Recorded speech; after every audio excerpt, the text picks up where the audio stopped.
본 서신의 핵심에는 통치권과 리더십, 봉사, 그리고 이기적인 권위의 위험에 대한 논쟁이 자리 잡고 있습니다.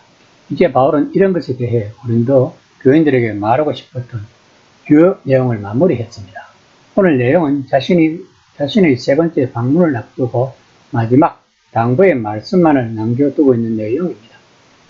첫 번째 방문은 그가 교회를 설립할 때이고, 두 번째 방문은 2장 1절의 가슴 아픈 방문입니다. 또한 그는 자신이 그들에게 가면서 추구하는 단 한 가지 일, 즉 어떻게든 가려고 하는 단 한 가지 이유가 그들의 종이 되는 것임을 그들이 알아주기를 바라고 있는 것입니다. 그는 자신의 안위를 위한 돈은 고사하고 그들에게 큰 영광을 받으려는 야심도 전혀 없었던 것입니다. 오히려 정반대입니다.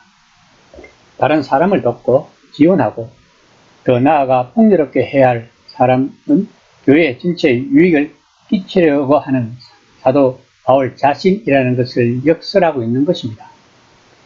11에서 13절까지는 교회에 대한 염려와 자랑, 그리고 사도권에 대한 마지막 변호를 이야기하는 내용입니다. 12장 11에서 13절입니다. 내가 어리석은 자가 되었으니 너희가 억지로 시킨 것이니 나는 너에게 칭찬을 받아야 마땅하도다. 내가 아무것도 아니나 지극히 그도는 사도들보다 조금 더 부족하지 아니하리라. 사도의 표가 된 것은 내가 너희 가운데서 모든 사명과 표적과 기사와 능력을 행한 것이다. 내 자신이 너희에게 패를 끼치지 아니한 일밖에 다른 교회보다 부족하게 한 것이 무엇이 있느냐. 너희는 나의 이 공평하지 못한 것을 용서하라.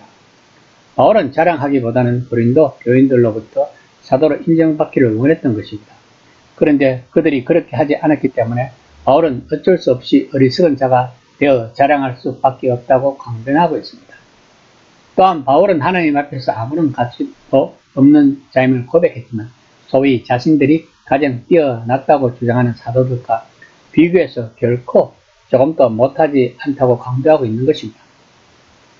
고린도 교인들 또한 자신이 참된 사도라는 것을 잘 알고 있었고 또 그것에 대해 변호해 주어야 함에도 불구하고 오히려 거짓 사도들을 받아들이고 그들의 교훈을 따르려고 했다는 것입니다. 바울은 성령의 은사로서 기적을 행함으로 고린도 교인들을 구원에 인도하였고 그들의 생활을 변화시켰습니다. 또한 바울은 다른 사도들과는 달리 스스로 자급자족하고 고린도 교회로부터 생활비를 받지 않았다고 강변하고 있습니다. 바울은 지금 고린도 교인들에게 자신이 참 사도임을 인정하는 추천서를 써달라고 하는 것입니다. 그러면 그 추천서는 어떤 것일까요? 바로 사도의 표지가 담긴 추천서란 것입니다. 사도의 표지는 거들먹대는 수업 방식과 사회적 지위, 경쟁교사들이 얻으려고 분투했던 물질 따위가 아니라는 것입니다. 그것은 예수의 복음을 선포하고 살아내는 삶의 결과물, 곧 성령께서 정말로 역사하실 때 나타나는 기사와 표적과 능력인 것입니다.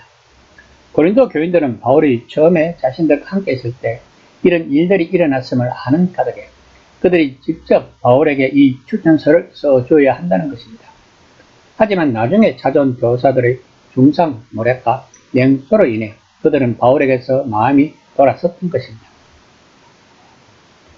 특히 그들은 바울이 자기들의 돈을 받지 않는 것이 자기들을 사랑하지 않았기 때문이라는 근거 없는 추측을 스스로 믿고 말았다는 것입니다. 12장 14절입니다. 보라, 내가 이제 세 번째 너에게 가기를 준비하였으나 너에게 폐를 끼치지 아니하리라. 내가 구하는 것은 너의 재물이 아니요 오직 너희니라. 어린아이가 부모를 위하여 재물을 저축하는 것이 아니요 부모가 어린아이를 위하여 하느니라.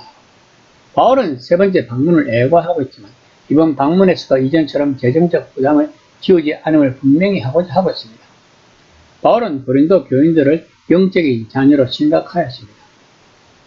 그러므로 바울은 고린도 교인들로부터 생활비를 받지 않았을 뿐만 아니라 자신이 가진 것, 즉 시간이나 물질, 건강, 사랑들을 기꺼이 사용하고 자신까지도 내어주려고 했다는 것입니다. 이런 자신이 덜 사랑을 받아야 하는 것이냐고 15절에서 강변하고 있습니다.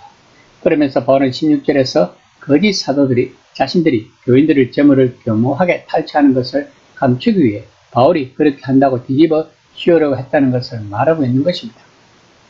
아마도 그들은 바울이 예루살렘의 가난한 성도들을 돕는다는 구실로 돈을 모아 착복하려 한다는 소문을 퍼뜨렸다는 것처럼 보입니다. 12장 17에서 18절입니다. 내가 너에게 보낸 자 중에 누구를 너희의 이득을 취하더냐? 내가 기도를 권하고 함께한 형제를 보내었으니 기도가 너희의 이득을 취하더냐? 우리가 동일한 성령으로 행하지 아니하더냐? 동일한 보조로 하지 아니하더냐? 바울은 자기 자신은 물론이고 자기 동료까지 당당하게 직접 변호하고 있습니다. 기도 그리고 이름은 모르지만 그와 동행했던 동료 그리스도인은 나무랄 데 없이 행동했다는 것을 고린도 교인들도 잘 알고 있었으면서 그런데도 왜 거짓 교사들의 거짓말을 귀담아 듣는 것이냐고 강변을 하고 있는 것입니다. 오늘 본문에서 부각되는 근본적인 교훈은 교회가 배우기에 버거운 것입니다. 이 편지 앞부분에 선정된 몇 군데의 강조부를 제외하고 고린도후서가 성경 공부나 설교 본문에서 자주 채택되지 않는 이유가 그 때문일 것입니다. 진정한 복음 사역, 진정한 사도적 사역은 강력하고 효과적이지만 그것은 또한 마땅히 더 많이 이해해 주어야 할 사람들로부터 오해와 공격을 받을 거라는 사실 또한 분명하다는 것입니다. 그러므로 교회의 지도자들은 바울이 본 서신에서 보여준 끈질긴 논쟁과 성경 해설, 상황 설명, 솔직한 개인적 호소, 그리고 풍부한 유머와 반어법으로 공격에 응수하고 있는 것을 표본으로 삼아야 할 필요가 있을 것입니다. 이 시간 나는 과연 교회에서 어떻게 기도를 하고 있는지 한번 생각해 보는 시간이 되었으면 합니다.